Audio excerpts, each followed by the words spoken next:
Estamos aqui com o Jeff, que é gestor de mídias sociais, né, Jeff? Isso aí. É um prazer te receber aqui, muito obrigada. Eu que amei o convite, muito obrigado, Rose. E não existe assunto mais atual do que mídias sociais e internet, né, Jeff? Como que começou essa sua vida? Como você pensou em se especializar nessa área? Me conta um pouquinho.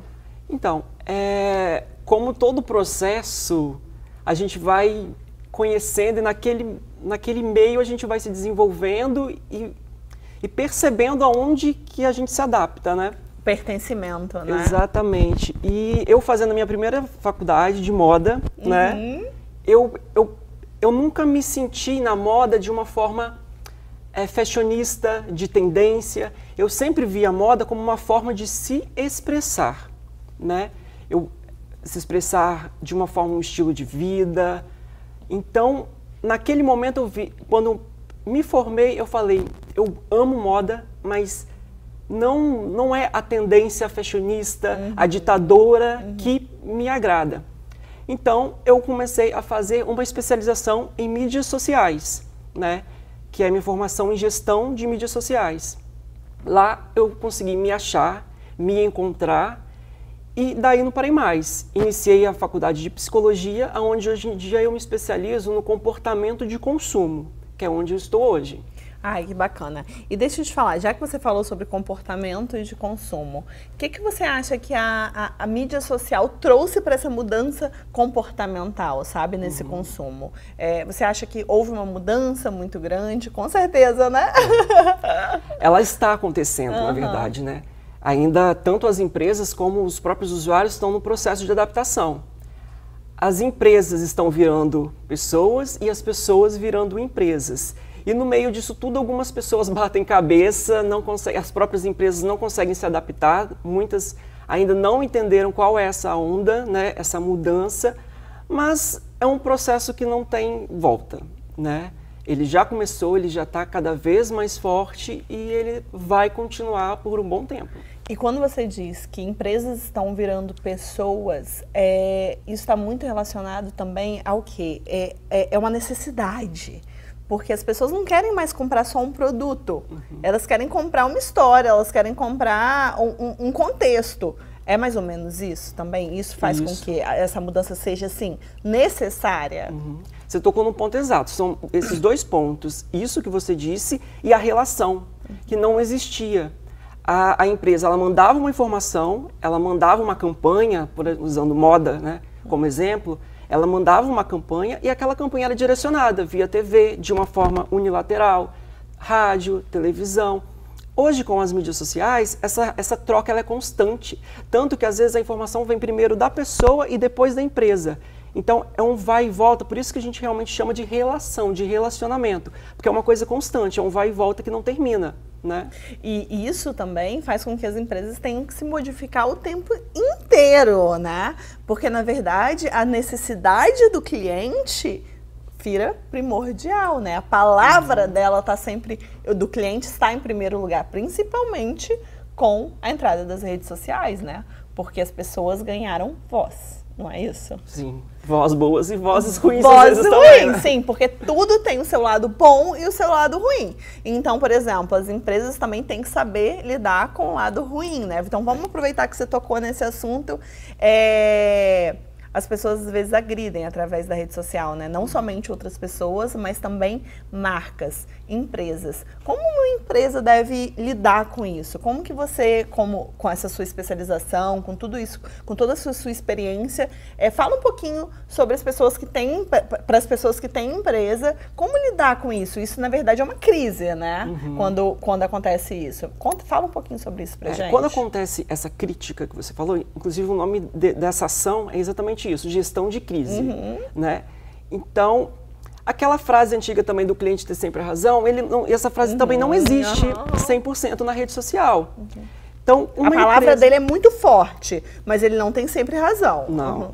E você tem que tratar ele, obviamente você não vai lá agredir da mesma forma que ele te agrediu, mas você vai tratar ele não como o dono da razão, até porque você falar algo escondido atrás de uma tela é muito fácil, né? Isso é um ponto muito importante da gente falar hoje em dia. As redes sociais, elas não são um problema.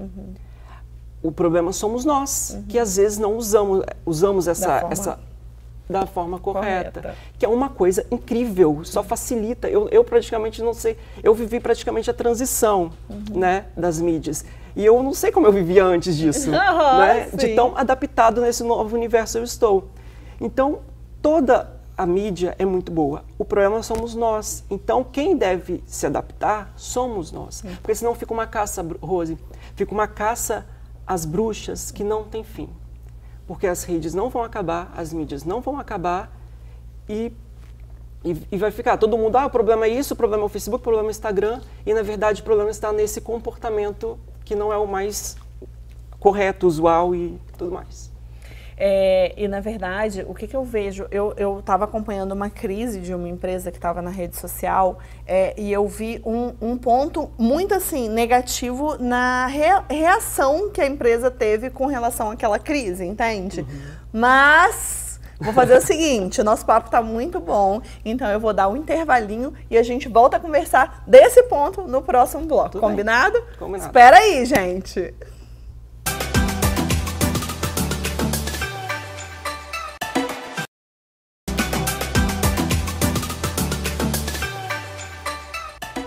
Vamos voltar agora, né, Jeff, da onde paramos no último bloco, onde eu estava falando sobre um case, né, que eu vi na internet o que ia acontecendo.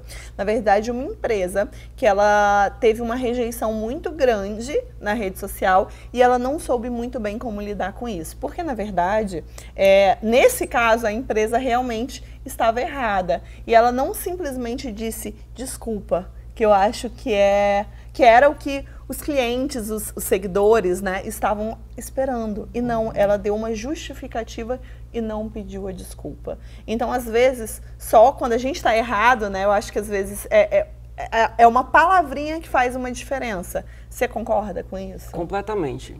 É exatamente isso, porque o posicionamento da empresa, como eu tinha te falado, nem sempre o cliente vai estar certo, mas às vezes ele está. E aí, quando ele está, ele quer ouvir. O que a gente quer ouvir, né? Quando é tão simples, né? Sim, e gera a comoção, né? Se você contraria, aí as pessoas viraliza e vira um tormento, né? Vira uma situação que às vezes pode perder o controle. E isso é muito importante quando você trabalha com essas redes, né? Porque você tem que ter sempre a preocupação do que você está fazendo com aquela empresa. Sim, e eu acho esse exemplo muito bacana, por quê? Porque isso define muito essa história de que antes a empresa era só ela que mandava, ela que falava, ela não ouvia ninguém. E agora as empresas estão tendo que o quê? Inclusive pedir desculpas, né? Que é o que é necessário. Hoje em dia, lógico que bem colocado no momento certo. Mas hoje em dia a empresa parou de ser a empresa e os clientes, né? Hoje em dia estão ali no mesmo patamar, não é mais ou menos isso? Adorei essa analogia, Rose, você tocou num ponto super legal, porque todos nós somos influenciadores digitais, né? Eu tenho certeza que em algum momento você pediu a dica nas suas redes sociais para uma seguidora de 500 seguidores e ela te deu e você comprou. Sim, então, sim. Não é a quantidade que define um influenciador, e sim a sua relevância, o seu engajamento, o seu poder de convencimento, né? Então, todos nós somos influenciadores. Eu posso postar uma foto de um prato de comida num restaurante bacana e a pessoa se interessar e ir lá. Quando a gente fala de influenciadores digitais, a gente fala realmente porque eles acabam tendo um impacto maior, um alcance maior, mas todos nós influenciamos um grupo de pessoas, né? Tanto que você também pode ser influenciado e vice-versa, e é uma relação divertida, né? Você que tem uma relação muito bacana com seus seguidores, você vivencia isso o tempo inteiro. Então essa troca é muito especial. E por isso que é importante a gente ter essa relação nas redes sociais cada vez mais saudáveis, nos fortalecer, porque a informação sempre vai estar vindo. E quem tem que estar forte, Rose, somos nós. Se eu ganho R$1.000 por mês, eu posso gastar até R$500, eu vou gastar até R$500. Não é vendo posts no Instagram que eu vou gastar mais. Sim, sim. Então, quem tem que estar forte somos nós. Sim. E não demonizar uma rede social, uma empresa, porque ela está lá para vender. Sim, e sempre estiveram, né? Sempre estiveram, só que agora estão nas redes sociais. Então eu falo que nada mudou muito essa questão de venda. As empresas continuam vendendo, só que elas estão cada vez mais especializadas em te atingir, em atingir o seu público, né? Em atingir o seu público, atingir assim, positivamente, que eu digo, né? O nicho delas, né? Então eu acho que isso que você falou é muito importante, realmente. As pessoas acabam criando uma história de que a rede social veio para deprimir as pessoas, a rede social veio para aumentar o consumo. Realmente aumenta o consumo, mas como você disse, nós temos que estar preparados para isso, né? Então a gente tem que ter uma cabeça pronta para receber isso. É isso, né? Perfeito. Eu sempre gosto da sua coerência relacionada a esse assunto, porque você resume muito bem, é basicamente isso. E, na verdade, eu que trabalho com rede social, né, todo mundo sabe, vivo falando isso aqui, eu percebo o seguinte, eu, pelo menos, tento sempre passar a minha verdade, sabe? Passar o que eu acredito e sem me preocupar com o que o outro vai pensar. Porque quando a gente começa a se preocupar muito com o que o outro vai pensar, a gente acaba não tendo a nossa verdade. Entende? Então eu acho que quando a gente não está vendendo nenhuma mentira, a gente não está, eu pelo menos no meu caso, eu não estou falando nenhuma mentira, eu estou falando realmente o que eu acredito, realmente o que eu gosto, e eu tento ser muito fiel a isso. Então eu acho que assim, como que você vai falar que uma pessoa está ali para deprimir a outra, uma pessoa que fala a verdade, uma pessoa que está falando da própria vida, entendeu? Então, na verdade, eu acho que é óbvio que existe também pessoas que não são assim, mas estou falando assim, é muito difícil você colocar uma carga, uma cruz, né? Fazer a pessoa carregar uma cruz que não é dela. Então é muito isso que você disse, realmente. Cada um tem que saber o que é para si, né? O que é bom assistir, o que serve para si, o que vai te acrescentar e não te diminuir. Né? Rose, você tem uma filhinha pequenininha. Sim. Você deixa de comprar brinquedos para ela porque praticamente não tem programas infantis na TV aberta hoje em dia? Não. É o mesmo processo. Os programas foram eliminados principalmente por causa das exigências da publicidade ao público infantil. E nem por isso as crianças deixam de ganhar brinquedos no Natal, no aniversário. Então tudo é uma questão de adaptação. Porque os nossos processos de comportamento de consumo, que é onde é o meu foco de trabalho, são comportamentos que são humanos. Não é a mídia que faz diferença, é nós. Então é a forma de agir. Quando você vai fazer uma pesquisa, você usa desde bibliografia da década de 70 como bibliografia dos anos 2000. Então, o processo raiz do consumo, ele sempre vai ser muito similar. O que vai mudar vão ser as mídias, seja a TV, seja a internet, seja as próximas que a gente não sabe qual vai ser ainda e por aí vai.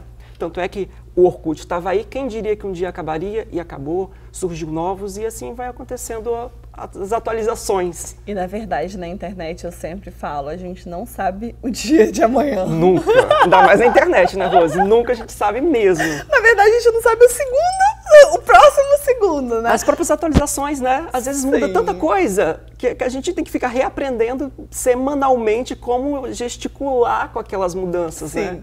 E um dos grandes pontos positivos da rede social que eu acho que a gente tem que citar nessa nossa conversa é o seguinte, as pessoas estão mais informadas.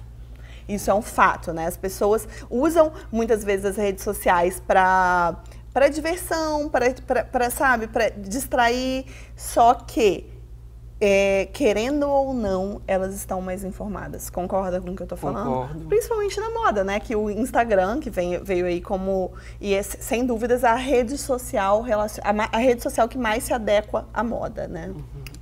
Ela é muito visual, né? O Instagram é muito visual. Ele veio realmente com essa proposta, né, de fotos, né, então é realmente visual, então a moda é muito visual. Então, assim, a gente realmente tem que citar essa rede social, porque em moda hoje ela é a primordial, né? Até porque os seus primórdios, ela basicamente, você só postava foto, depois ela veio com os stories, com o direct, e com mais tudo intimista, mais, né? Cada vez mais intimista. E mais informal.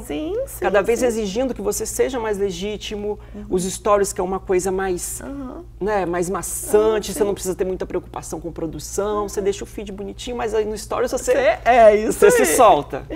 Olha, Jeff, esse é um assunto que, assim, se eu pudesse, eu ficaria aqui até amanhã conversando com você, porque é um assunto que é a nossa paixão, né? A gente divide essa paixão. E eu queria te agradecer muito, muito obrigada. Foi um papo, assim, muito gostoso. Eu que adorei. E espero que você venha mais vezes. Vou adorar. Pode me chamar quando quiser, que a gente tá aí pra isso. Combinado. Tá bom.